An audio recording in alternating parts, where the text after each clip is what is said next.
from the Silicon Valley. And for about 12 years, I became a high-tech recruiter.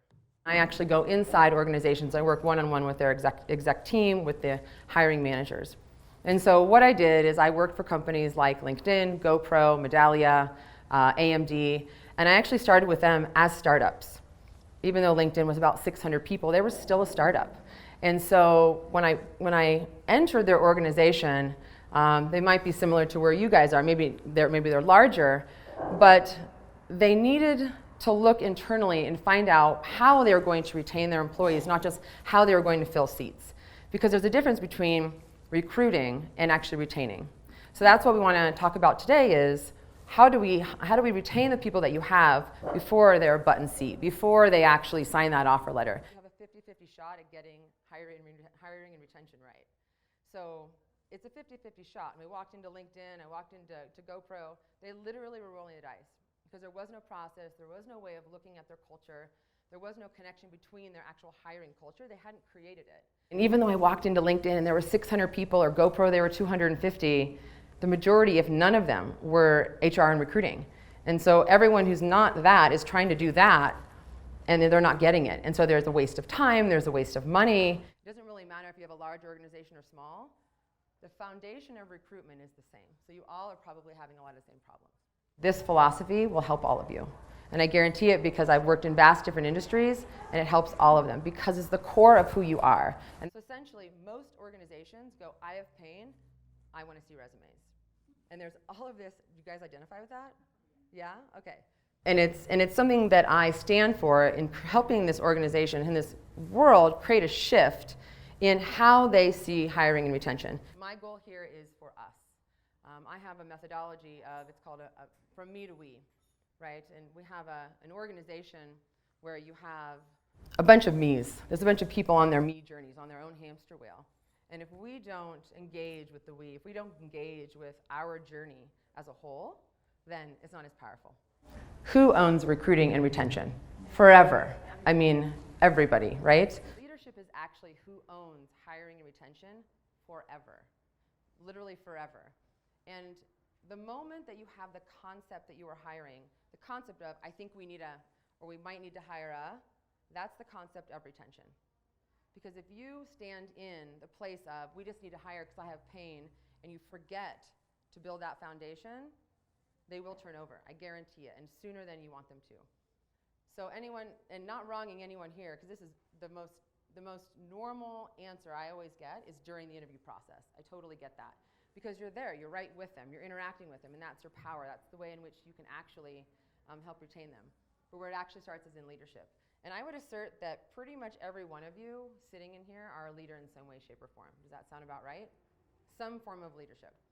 So when you consider hiring, that's when retention starts. I don't know if you guys know, but it's at a minimum when an employee turns over, let's say it's an $80,000 employee, you're looking at about $16,000 to replace that person. So at a mid-level retention rate, mid-level turnover rate, you're looking at 20% of someone's base salary. So times out however many people walk out your door, and times that also by how much you had to recruit for them, and you're looking at astronomical numbers walking out your door. So we don't want that to happen. So let's now build the foundation. What a recruiter actually does is they assess the needs of an organization. So as you're a leader, and as you're assessing that, you have to put on the recruiter hat as well, and assess what it is that the organization needs and why. You need to be asking why and challenging that as well. Being the non-experts, it's hard for you to know what actually is involved in recruitment. So for you guys in the back that can't see, there's communicate, interview, assess, character, marketing, network, ambassador. With the job that you have as a leader, you also have to have this hat on. When you're looking at your culture, truly define it. Because if you can't define your own culture and your people can't define your own culture, you can't hire. No one's going to come to you. And the companies that I've watched that have transformed their culture have actually become what I call employers of choice. You will not have to pull organizations to you. They will come to you naturally. Your own culture, and really define that and get very clear about that. You don't want someone that just wants a job. That's not retention. You want someone who comes to you that you do not have to pull. And the first way is you defining your culture. Then you have the next step of defining your skill set. Okay, so we've identified leadership is the owner, right? Leadership owns the concept of an opening. Great. What do you do with that? How do you define a position? Defining a position starts with that leadership. Why am I hiring? If you don't know why you're hiring, just like, I'm flustered, I don't know what I'm doing, you might want to take a step back and actually look at what are the functions in front of me that I'm unable to do that are not creating power within my organization. Step back and ask yourself why, and then ask yourself why again 5 times. If this person walks in that door and you're not honored that you have this human being walking in that door, you should be. Because they're taking time out of their lives, they have desires, wishes, motivations, whatever they are, they're taking time out for you, and you are lucky that they're sitting there. And you're lucky that they're giving you the opportunity to hire them into your family. This is probably my favorite part of the whole equation is if you define culture, if you define what you want, you're strong in you. Now you got to step out of yourself and get into other. And that's where the whole magic happens. That's where the trilogy really happens. When you're interviewing a candidate and there's a resume in front of you, slide it to the side, create space, and look at that person after you've interviewed them and say, our company aside, our position aside, what do you want for your life? What does that look like to you? Anything you want. And I swear, you will get more stuff out of someone's mouth. You probably won't want, but you'll get it. But if you stand for someone just giving you their journey, they will give it to you. But if you don't ask and you're so worried about healing your pain, it doesn't matter. So the first question I'll ask will be, if it comes up, will be, what's the most important factor to a candidate? And you have a choice. Company culture, benefits and perks, the candidate's motivations and how a company will fulfill those, compensation, or the feeling about you and the company. Awesome. So I'm really happy you guys didn't say this. Really happy you guys didn't. And then these two. But you know the funny thing is, when I ask companies how they close people, I swear this is how they do it. Compensation and perks. Like, we got to close them. How are you closing them? I gave them more money. Why? Well, because that's what we do. And I'm like, but this guy actually doesn't care about money. He actually wants 1 extra day off a month. Imagine that. Oh, I didn't know that. I did because I asked. Oh, okay, got it. So, it's like you just ask. You ask, who are you and what do you want in your life? And the guy might be like, listen, I have 8 kids and I need a 15-minute commute. And you're giving this guy an offer when you give him, let's say, an hour each way, and you want that to be retention, it's not going to be retention. And he's not going to be happy. So don't be afraid of looking at a candidate and saying, I just don't think we can give you the path you want. And see what they say.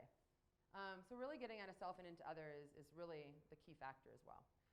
So I call it creating your we culture, and the book will come out in the next year or so. But it's really about creating your we culture so that everyone is connected. Before you interview them, before you have to gut out a bunch of money to hire me or Dave. You don't have to hire me or Dave to start. You might have to, because you might not have enough time.